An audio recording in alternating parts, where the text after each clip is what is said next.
Hello students, twelfth economics आपका आज chapter number 2 start होगा। चैप्टर नंबर 2 है आपका बच्चों 5 ईयर प्लान।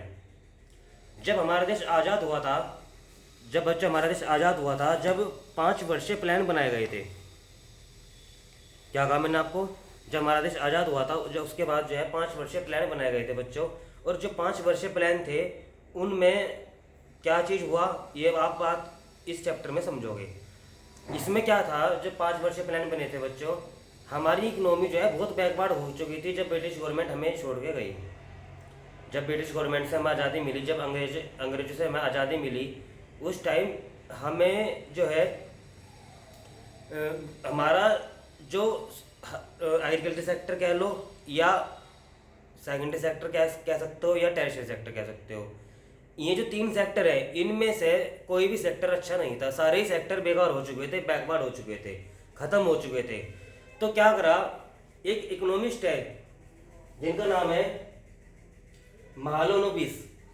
ये जो इकोनॉमिस्ट है, इन्होंने प्लानिंग कमीशन बनाया बच्चों। मैंने यहाँ पे लिखा है, इन इकोनॉमिस्ट ने प्लानिंग कमीशन बनाया। मैं पिछले वाले चैप्टर को इस वाले चैप्टर से जोड़ के बताऊंगा आपको।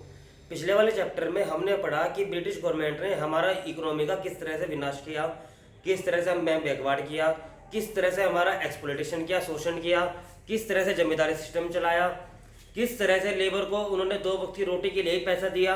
इतना पैसा उन्होंने नहीं दिया कि वो आगे अपनी इन्वेस्टमेंट कर सकते हैं। कोई भी सरप्लस उनके पास नहीं छोड़ा ताकि वो आगे बढ़ सके या अपना कोई अच्छा काम कर सकें। केवल उन्हें इतना ही पैसा दिया गया जी ताकि वे अपना जो है गुजर बसर गुजारा कर सके। तो इस तरह की समस्या हमने पिछले वाली चैप्टर में पढ़ी। इस तरह की समस्या हमने पिछले वाले चैप्टर में पढ़ी बच्चों। बहुत ज़्यादा दिक्कत थी इकोनॉमी को उस टाइम। अब उस जो पिछले चैप्टर में समस्याएं आई, उन समस्याओं का इस चैप्टर में समाधान किया जाएगा। 1947 में देश आज़ाद हुआ था। उसके बाद बच्चों में 3 साल लगे 5 वर्षीय प्लान को स्टार्ट करने में। 3 साल तक हमने देख पाए कि कितना सेक्टर कितना खराब है और किस सेक्टर में कितनी जरूरत है, किस सेक्टर में कितनी ज़्यादा प्लानिंग की जरूरत है, किस सेक्टर में कितनी कम प्लानिंग की जरूरत है। ये सारी बातें हमने जो है सेक्टर में पढ़ी। ये सारी बातें हमने समझी कि भाई किस सेक्टर में हमें कितनी आवश्यकता है। तो बच्चों के कहना मतलब ये है कि सबसे पहले है कि इकोनॉमिक प्लानिंग क्या होती है।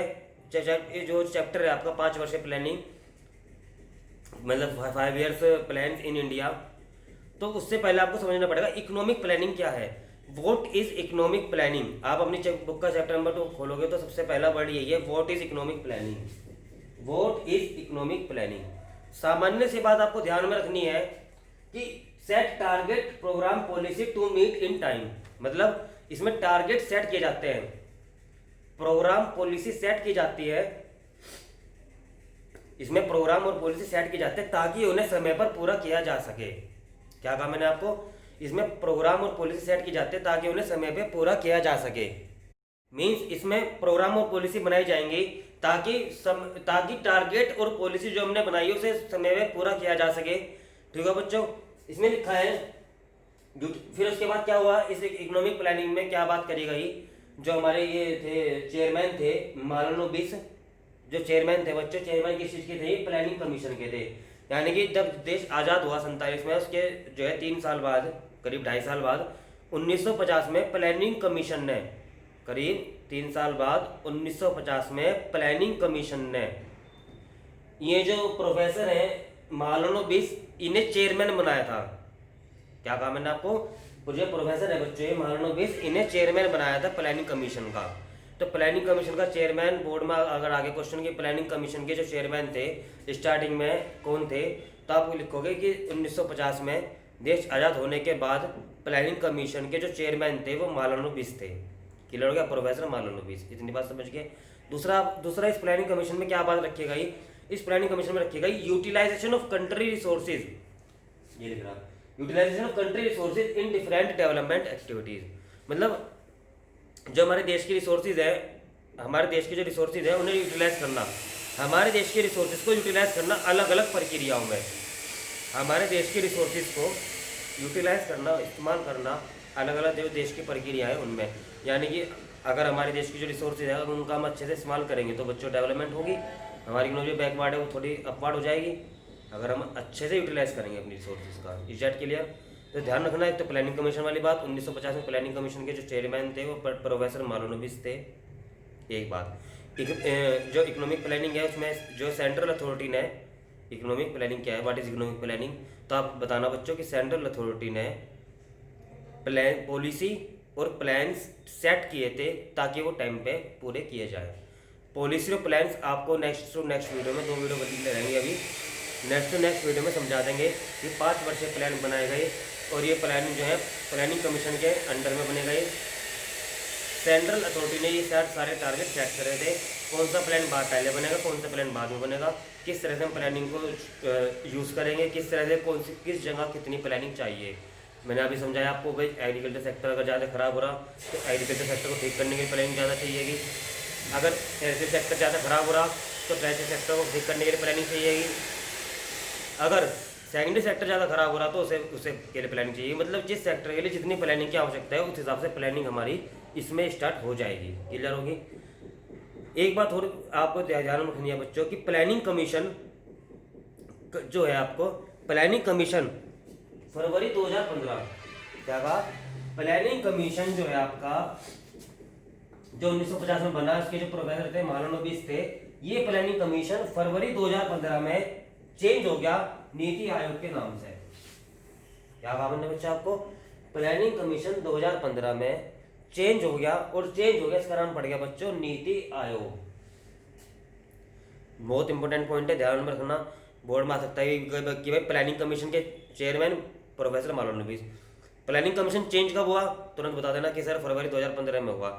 चेंज होकर नाम क्या पड़ा इसका नाम पड़ा नीति आयोग। प्लानिंग कमीशन का जो नाम है बच्चों वो पड़ा नीति आयोग।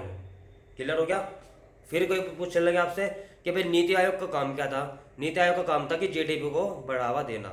नीति आयोग का काम क्या था, जीडीपी को बढ़ावा देना, किस तरह से हमारी इकोनॉमी की जीडीपी बढ़ेगी, ये काम नीति आयोग का था तो स्टार्टिंग से ही प्लानिंग कमीशन का काम भी यही था कि जीडीपी को किस तरह से बढ़ाएं, लेकिन नीति आयोग का भी काम जो तो यही चलता रहा कि पेस एक्सेलरेट ऑफ जीडीपी, यानी कि शांति से जीडीपी की किस तरह से वृद्धि होगी या ग्रोथ होगा।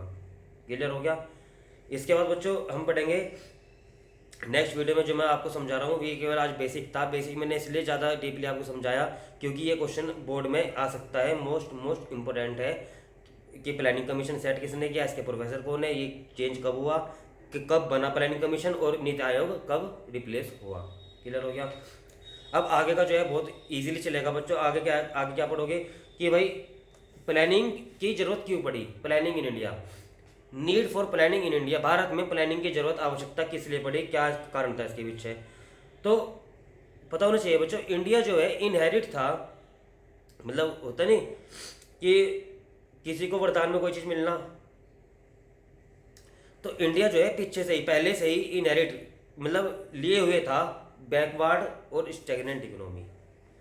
इंडिया को ब्रिटिश गवर्नमेंट से इनाम में क्या मिला, अपनी इकोनॉमी बैकवर्ड कहलवाना, अपनी इकोनॉमी को स्टेगनेंट कहलवाना।